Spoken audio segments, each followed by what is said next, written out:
All right, our topic is blessings. Roman numeral 6.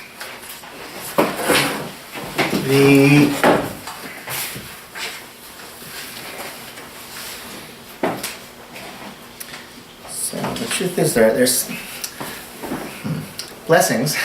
A bracha in Hebrew is the unit of Jewish liturgy, right? Jewish prayer is formed largely by brachot being put together. The Amidah, the standing devotional prayer, right, is a string of brachot. These are blessings of praise, blessings of thanksgiving, blessings where we ask for things. The bracha, it's like the building block of Jewish liturgy. It's not something that's found really in the Bible. Isn't found in the Bible, and it is in rabbinic Judaism. It is I'm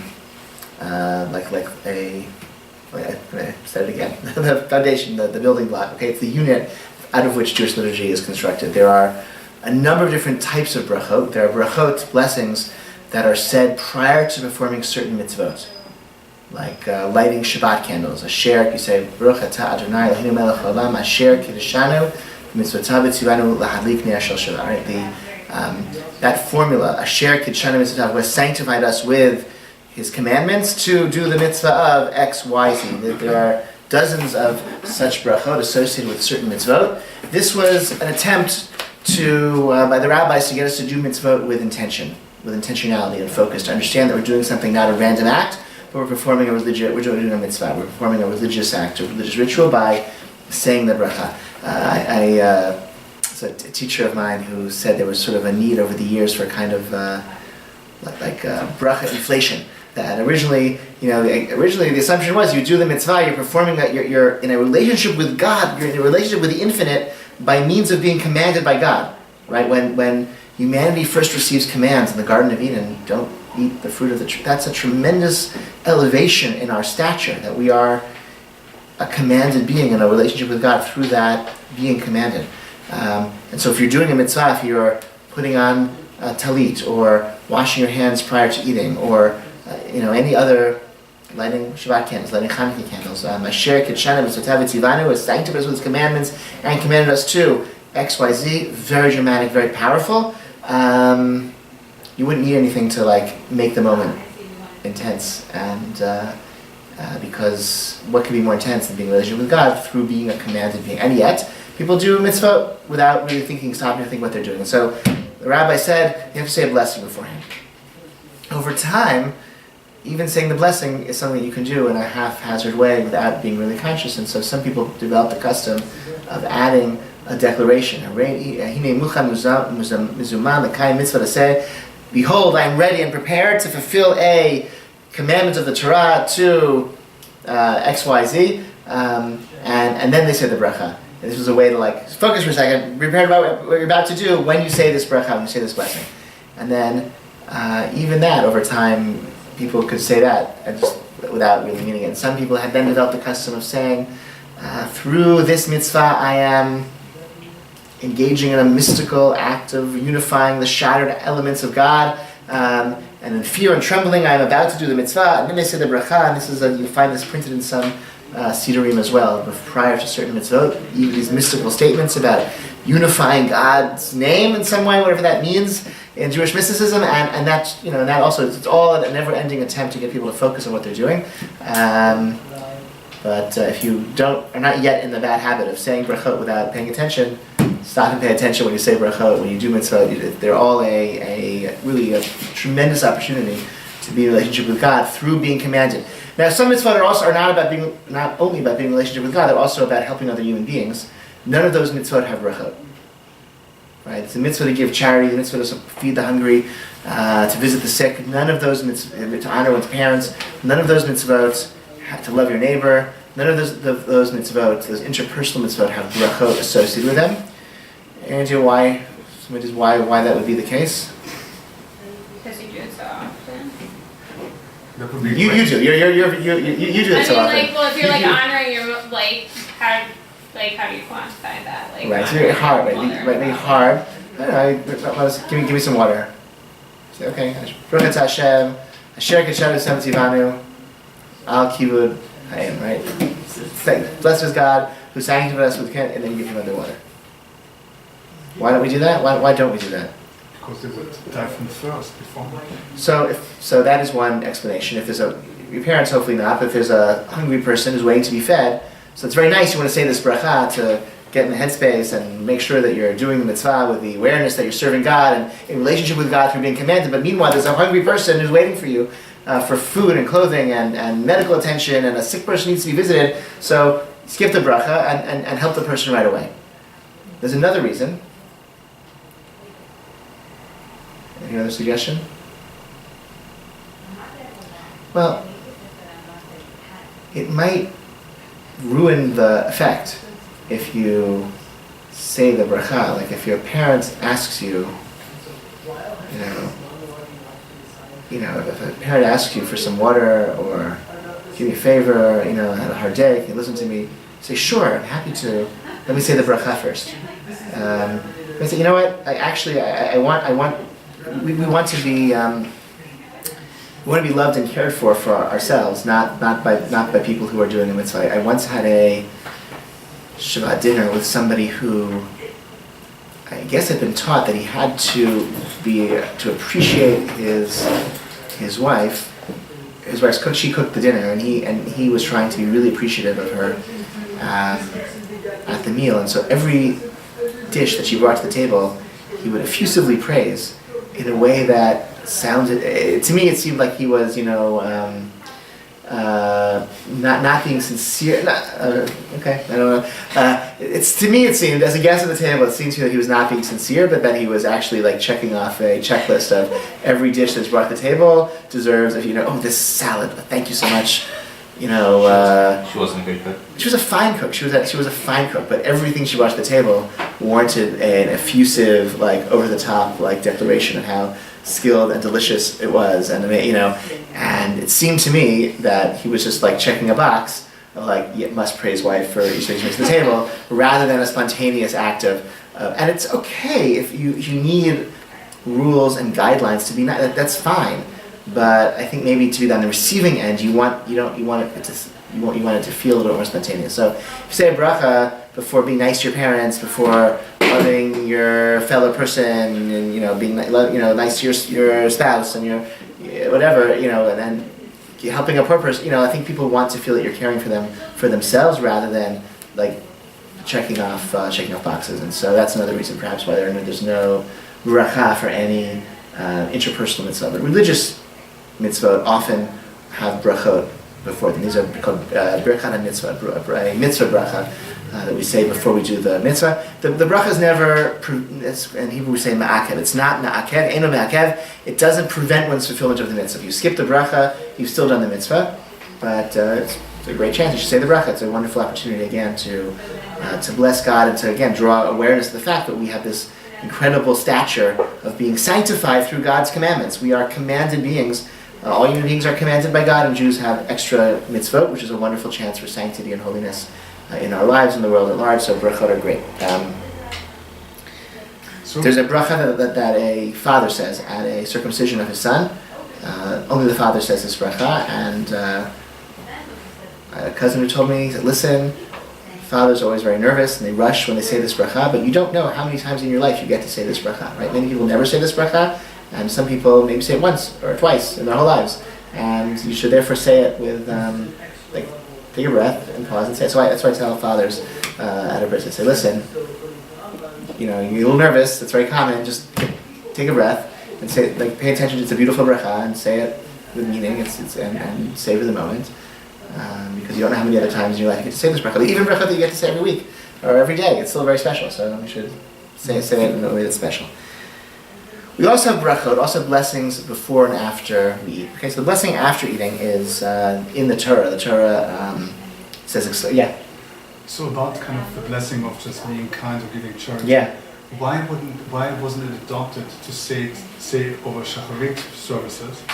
Kind of had a general or generic. So there's some who in some of the versions of the Siddur, the Sephardic versions of the Siddur, there's a declaration. I think the Ari developed this custom, and it's printed in the first page of many Siddurim. A declaration: Harei ani mekabel alai et mitzvat habarei v'ahavta l'recha kamocha. Behold, I accept upon myself the mitzvah of the Creator, and you shall love your fellow as yourself. and people read it in the Siddur, and then that's like the first thing they say in the morning when they come to first part of Shacharit. So you're right. That's a good idea. I think it's a beautiful, beautiful practice. But you don't want to say a bracha without fulfilling. You don't want to say an actual bracha without fulfilling the mitzvah right away, right? You say, right, bracha on lighting candles. You light candles. I mean, that's candle lighting bracha. You light Hanukkah candles. You say the bracha on lighting Hanukkah candles. They light the Hanukkah candles right away.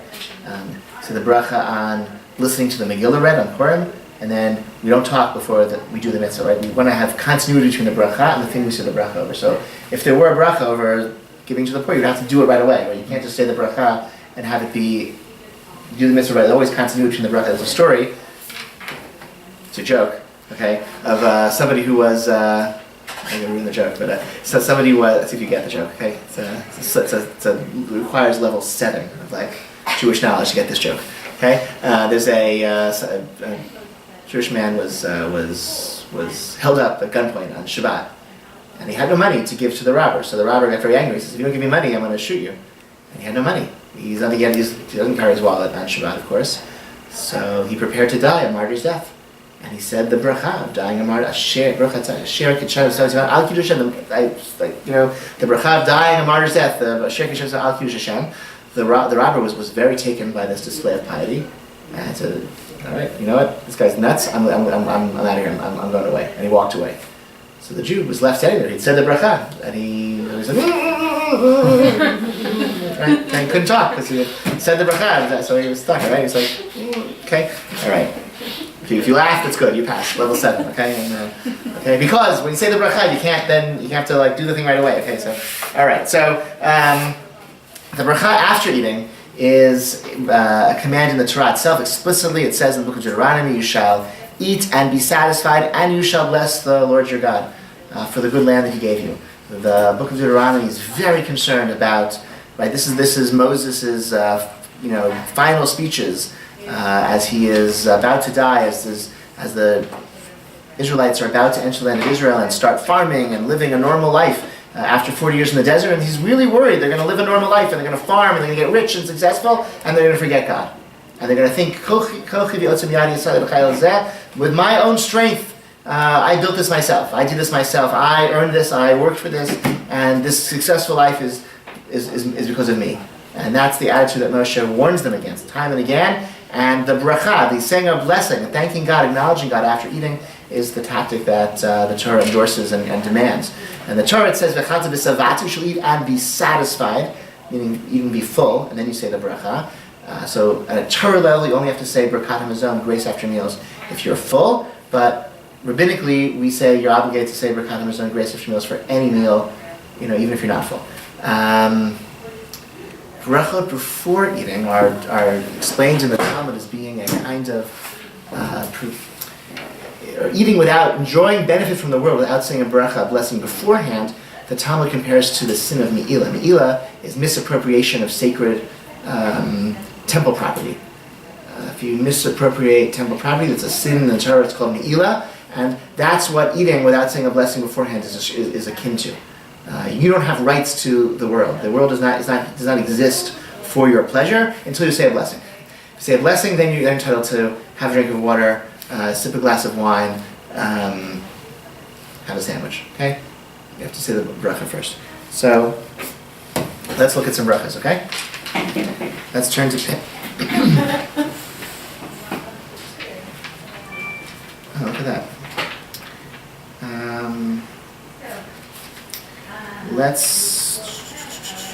You know what? This doesn't have all the 4 brachas. I'm sorry. I spend all this time getting these. Let's get some Sidurim, okay? Let's do that. Here.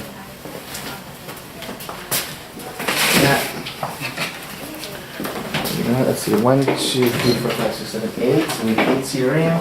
Plus 1 is 9. And 1 already. 1, 2, 3, 4, 5.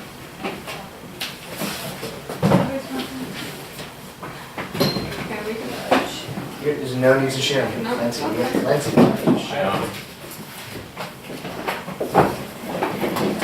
Okay, who needs? Who still needs?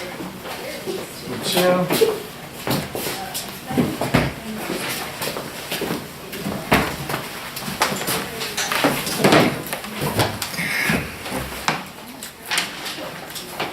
find the blessings, okay?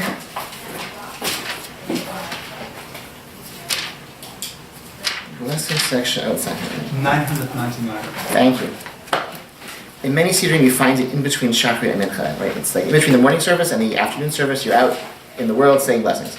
But here it's at the back. So 900 what? 900? 999. 999.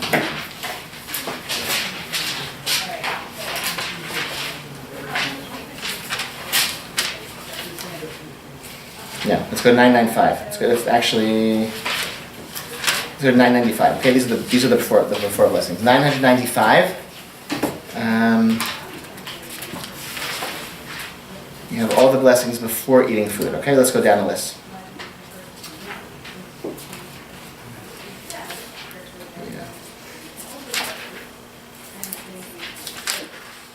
This is great. It's a great list of all. Okay. So before eating, you know what? Actually, let's go to 9. Sorry, keep one finger or one little ribbon at 995, and let's go to 975. Okay.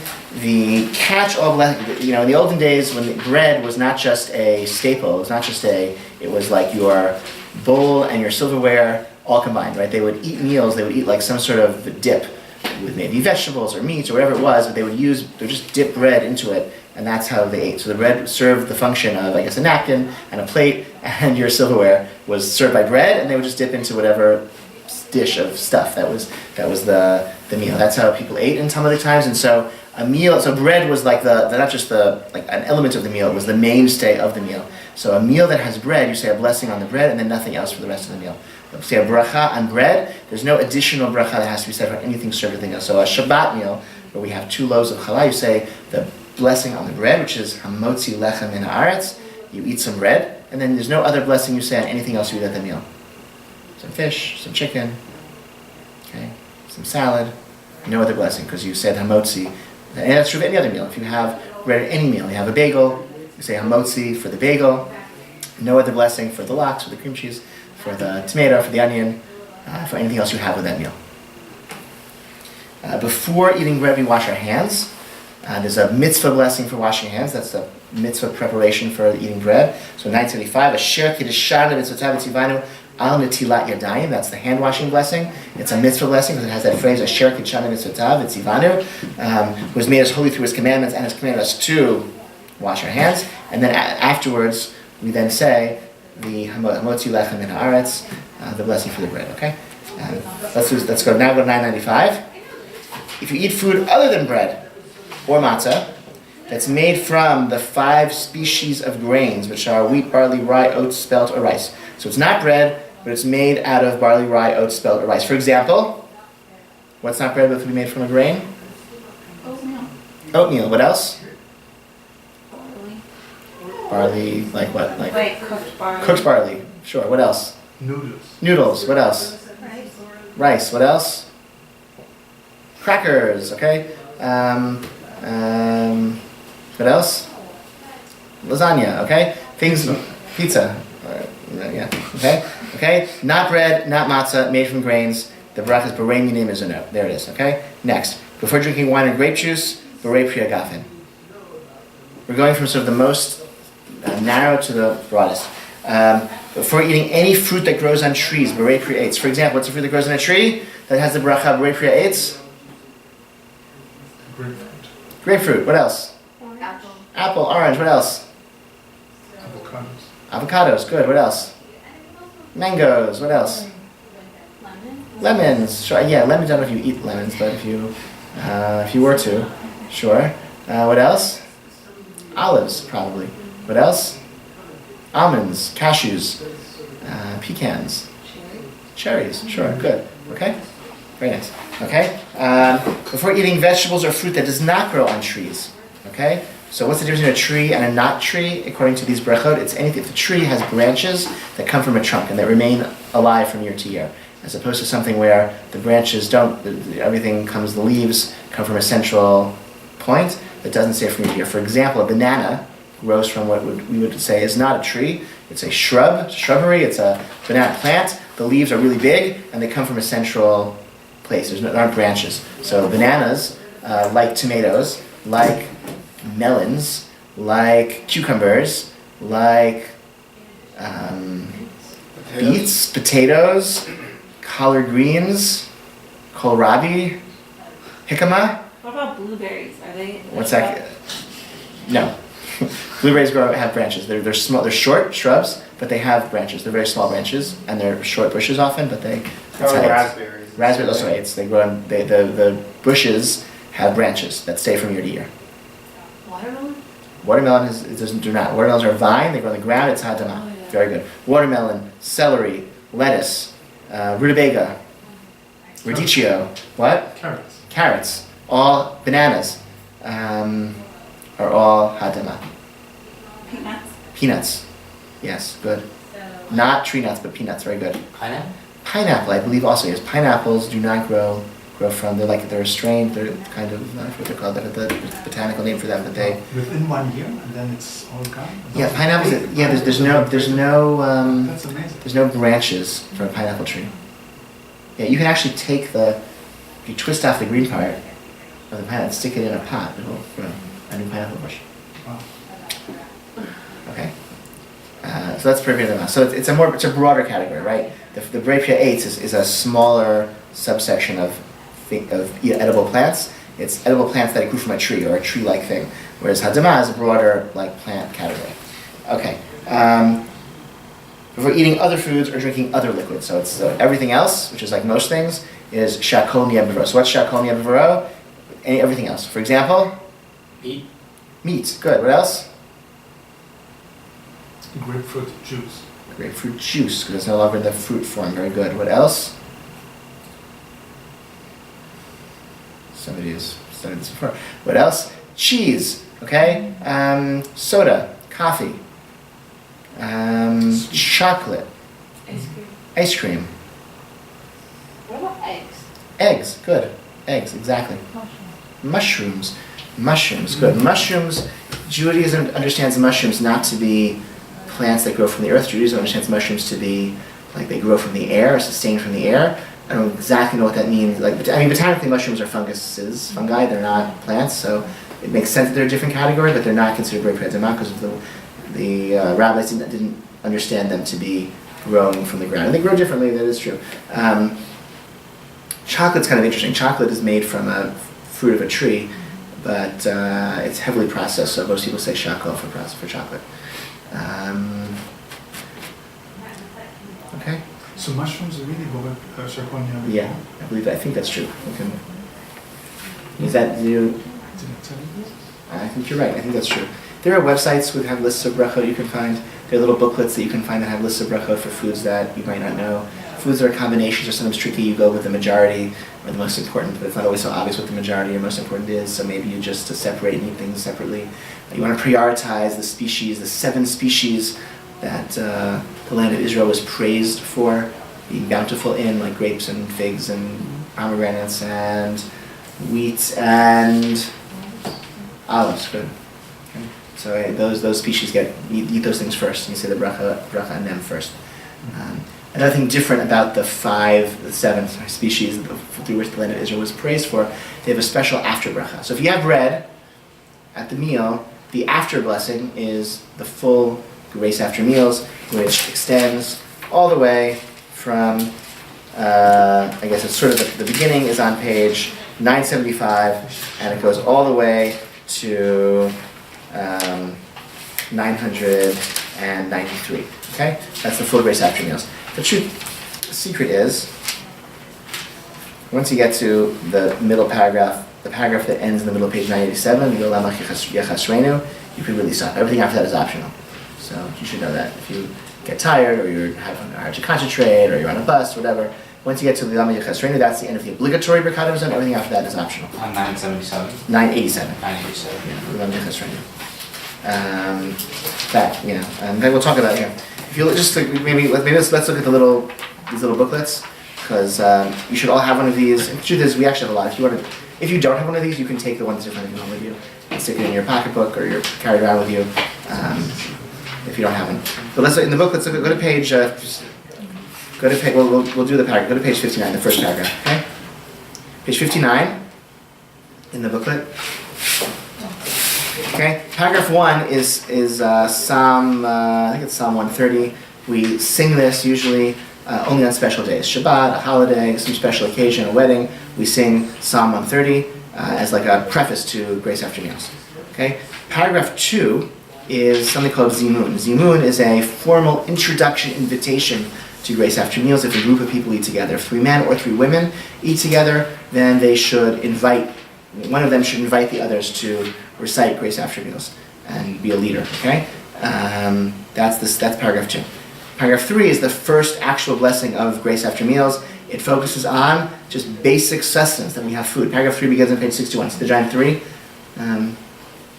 Do we do different pages? No. Yeah. Okay. That's the basic blessing for sustenance for food. Paragraph and if you're eating by yourself and it's not a Shabbat or holiday, you begin there with paragraph 3. Paragraph 4 is thanking God for the land of Israel. Paragraph 5 is only recited on Chanukah and paragraph 6 is only recited on Purim. These are thanking God for the miracles of the season. Otherwise, we skip those. That's why they're in gray. Paragraph 7 is thanking God is the conclusion of this blessing. The summation is with a bracha, right? I said the building block of Jewish liturgy is brachot. So paragraph 7 ends bracha ta Hashem al haaretz v'lamazon, thanking God for blessing God for the land of Israel itself as a source of our ability to sustain ourselves and support ourselves.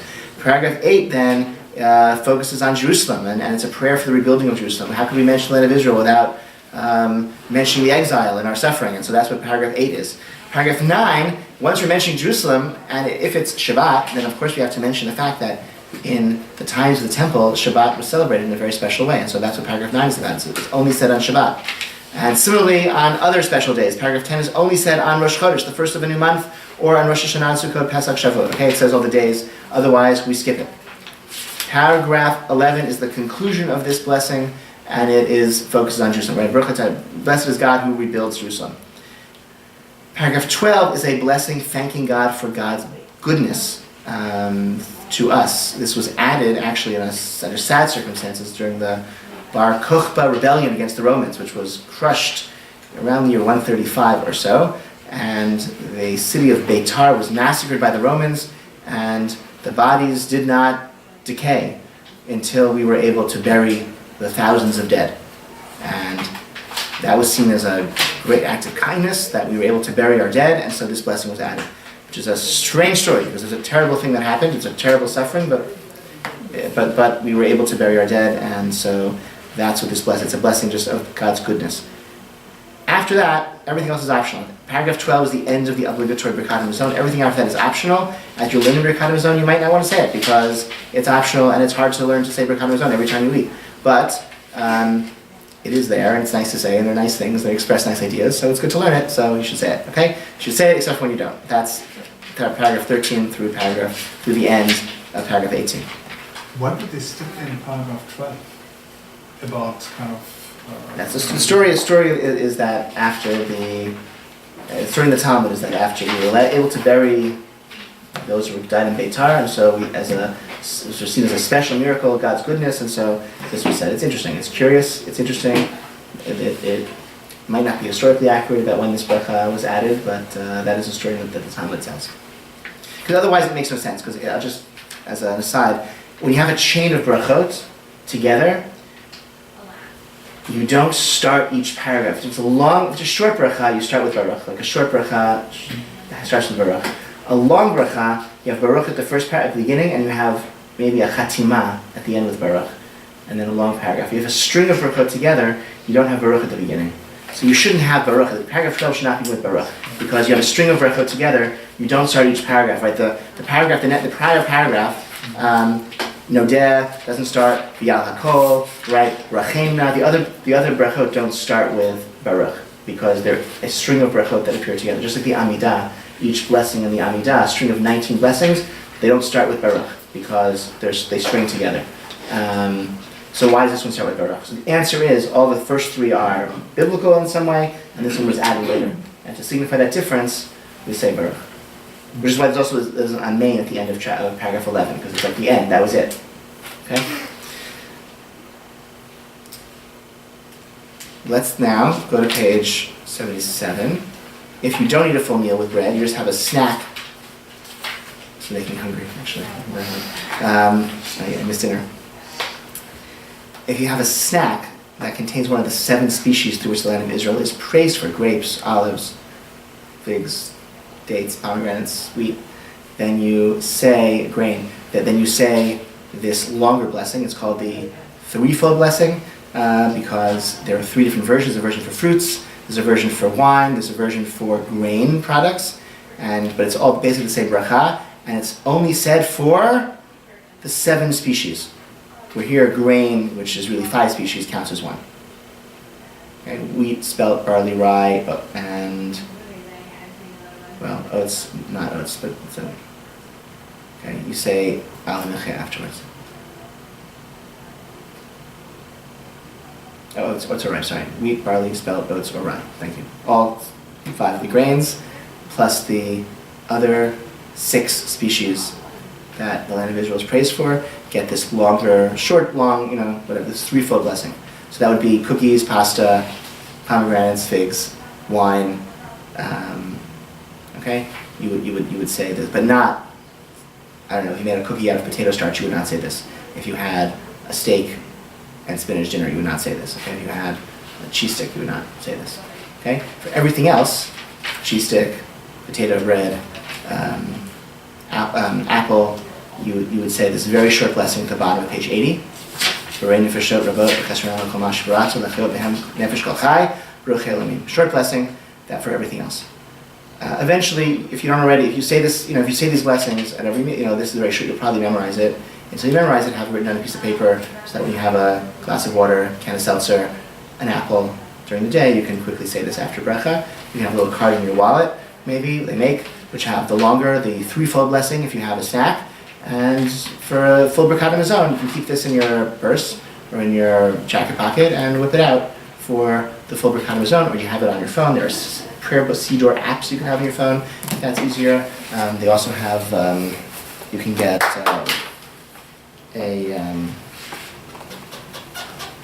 like a wallet size version if you can read that small. Okay.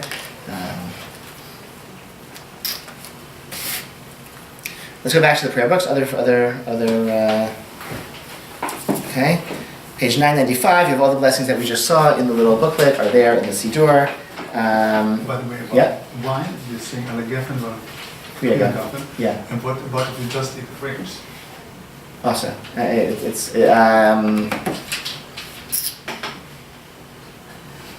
don't know. I think so too, because I believe so too. But what would Agafen? No, yeah, it's for you see how eight. So we would say the threefold blessing, and we would say all the eight spell pre eight because it's one of the grapes are one of the I think that's true. How do we delineate a snack from a meal? Well, if it has bread, then it would be Birkat Hamazon. Like you say Hamotzi at the beginning and Birkat Hamazon at the end. What if it's Even if you have a huge plate of pasta, you still the Mazon is the bracha. You would say Al Michya at the end, even though it is your meal. The truth is, if it's mizonot that serves as your meal, maybe you should say hamotzi. And most people don't do that. There's some who say that you really ought to. The case where where it makes it pizza is a case where it's close enough to bread. If you're eating one slice and it's like a snack, not really full meal, then you would say mizonot and al mech. If you're eating 2 slices and it's really your meal, you're sitting down, you're having 2 slices, then you should wash the hamotzi and have the pizza. And similar to calzones, if it's a meal, you should say hamotzi. Things that are really bread, it's just not in standard bread form. But if it's serving as your meal, then you should say hamotzi and full Birkat Hamazon afterwards. Whereas if you're having just as a snack, because it's not going to fill you really, then you wouldn't. so there's no set amount, it's just sort of your intention of what. Some people wash even for 1 slice of pizza and say, hamotzi for 1 slice of pizza. I think it's reasonable. I don't know, 1 slice of pizza you can eat standing up, Yeah. it's sort of it's not really like 2 slices, so. Got it. What about the burrito? So you have also kind of this bread The line. burrito is not really made with burrito is made with. Depends what it's made from. I mean, the burrito would be similar. If it's made with dough, then it'll be the same. I don't think if it's made of a tortilla, then not. Okay, page 995. We saw these. 987. We saw this. The bottom of 997 is the brain of Fashot. That's short blessing for all the other things, and then 999. You have all these other brachot. So these are all a whole bunch of birkot mitzvot. What are all the mitzvot that we say blessing for. Many of these are mitzvot that we do very rarely, but the bottom 99, the putting up a mezuzah. Asher kasher tzavtzvanu likboa mezuzah. Fixing a mezuzah, you do good. 1001, the Torah says you have to have a fence around your roof if you can get up there and walk up there. Keep people safe. There's a bracha for that. A woman goes to the mikvah. She says a bracha for that. A convert goes to the mikvah. She says the same bracha. He says the same bracha, actually. You buy new things. You have to bring your utensils to a mikvah. There's a bracha for that. Then there are other brachot of benefiting things from things, the blessings on pleasures, sights, and sounds, not things you eat, but things you smell, things that you see that are enjoyable. Wearing new clothes, smelling fragrant shrubs or trees, smelling fragrant herbs, grasses, or flowers, smelling fragrant fruits, smelling persimmon oil. Wow, I've not said that. Any other good thing that smells. Berei minei bisamim. Okay, you see the wonders of nature, such as lightning. You say, Asem Maseh Breshit. You hear thunder, or hurricane. Seeing a rainbow, there's a blessing. Seeing the ocean or the Mediterranean Sea for the first time in 30 days. This, my wife is very careful to say this bracha every summer when we see the ocean for the first time. She says that's right. It's like a religious highlight of her year. Seeing a beautiful scene of nature, like I don't know, you're on a hike and you turn the corner, all of a sudden your breath is just taken away by the scene that is before you. That's God made that scene. You should say a bracha. Unusual people or animals. You're like, whoa! I've never seen a lemur before. I don't know. That's so weird. Or that person looks very unusual. So the bracha is to acknowledge God made the person this way. This diversity is beautiful. That this, even the person probably shouldn't hear you saying the bracha. But the point is that you see something unusual and strange, not to be disgusted or to be frightened, but to say this is part of the diverse way that God made the universe, including people. Hear really sad news, bad news, or as a mourner says this bracha when he tears a garment at a funeral, there's a bracha for that. When you see an outstanding Torah scholar, there's a bracha for that. Or a secular scholar, something really famous. You see, a great professor, a great scholar, there's a bracha that Shatan michachma tolev asar b'dam, that God gave from a bit of his wisdom to human beings. See a monarch is a bracha that you can say, or head of state. That's interesting. Yeah, monarch, head of state. It's a question whether democratically elected heads of state require that bracha as well as people, okay? Etc., etc., etc., okay? What's the 600,000 Jews? Yeah, that's the number of people that left the number of men that left the Exodus. So if you see 6,000 Jews together in Eretz Yisrael, you can say that bracha. That almost never happens. Yeah. Maybe like a funeral of like a really famous person. But that's a huge number of people to be gathered in one place. You have to see them all, or what? I don't think you see. I don't think you could see. Like you see part. They say like the Cubs thing rally downtown. They say there were like maybe a lot of people there, right? Millions, yeah. This is one of the largest gatherings of people in American history. So if they were all Jews, you would say this bracha. Okay? They weren't. Okay.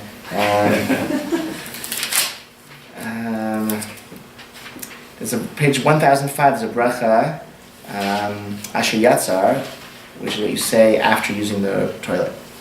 Okay, and then you wash your hands. You wash your hands, and okay, and you should do always, right? Obviously, and then you say this blessing. Is this blessing not said in the restroom?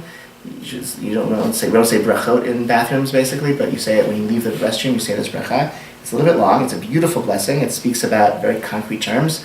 We have orifices and cavities in our body, and things that are open have to open, and things that are closed have to stay closed. And if the wrong thing is open and the wrong thing is closed, then things won't work. Okay. If something clogged in the wrong way, as we know from people who've been sick, or we ourselves have been sick, if something that's supposed to be open is closed, and it's closed supposed to be open, we would not be able to stay alive even 1 minute. And so this is when you use the toilet, that's a perfect example of the things that are open being open, things that are closed being closed, everything working. And so we say this bracha upon using the toilet, but it's really a bracha for, it's much broader. The themes of the bracha are much broader than using the toilet. It's about right. Blessed are you, Lord of God, King of the universe, who formed humanity in wisdom and created in him many orifices and cavities. It is revealed and known before the throne of your glory that were one of them to be ruptured or blocked, it would be impossible to survive and stand before you. Blessed are you, Lord, healer of all flesh, who does wondrous deeds, keeping us healthy, this wondrous creation of our bodies, and we're grateful for that our bodies function. That's a beautiful bracha. I have a question. Yeah. Not to get too graphic, but Go ahead. I can take it. If you're sick and you're throwing up, do you sit after? No, good. That's a good question. No, only using the toilet. All right. Yeah. I have a question. Great question. Yes. Like on seeing the scholar, like say you were going to like a lecture or something and you knew you were going to see them, do you say it before? I think you would see it as soon as you see them. As soon as you see them, you say the bracha, and then you don't have to say it again. For it. Yeah. I think there's some subjectivity in some of these bracha. Like I don't know, maybe if you're like a student and you see like someone you really admire like all the time, maybe you wouldn't say it. But like even maybe there's some like intellectual heroes of yours. You've read their books. They're like really. I don't know who would be whatever but like wow, like you're gonna narrate. This person's coming guest speaker at campus. I'm gonna change my schedule to hear them speak. I read their books. I'm so excited. And you see them. I don't know. It's say bracha. Like it's amazing that human beings like can acquire knowledge like that. That's a gift from God, and that I can benefit from that is a wonderful thing. I'm gonna say a bracha. Okay, I think we'll pause here. We finished Roman numeral 6. Roman numeral 7, the laws of Nida, is not something that I teach. It's something that my wife teaches periodically, once or twice a year. She teaches a class. She generally teaches couples, people who are, not couple. When you're not a couple, when you become one, you can study with her. She teaches generally engaged couples prior to their weddings. Couples go through the conversion process. Can take the class with her even if they're not formally engaged because she taught one a few months ago. She's not going to do it again probably until the spring, maybe not even until next fall, depends, but when it happens, when she next teaches the class again, I will let all of you know so you can take the class the next time it's offered. Okay. So you took it already, right? You did. Yeah. Yeah, okay. Did you enjoy it? I did. Very much so. Yeah. Perfect.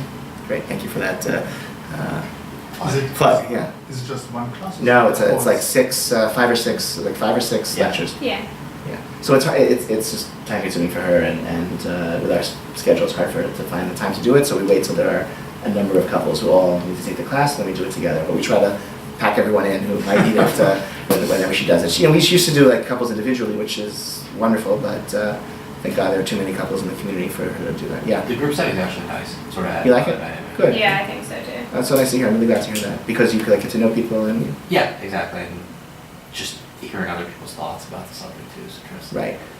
Like if you ask a question, somebody else maybe thinks it too. They ask a question. Oh yeah. Yeah. Good. Lots of ideas. Yeah. Great. Terrific. I'm glad. Okay, so that's not going to be like I'm not going to teach that, but like it's there, and there are lots of great. I think I gave one book that you could read if you want to just get an overview and whatever, just to know what you're getting into. Truth in Advertising. Okay, and then we'll do some philosophical issues the next 1 or 2 classes, and then we're going to start again from the beginning. So.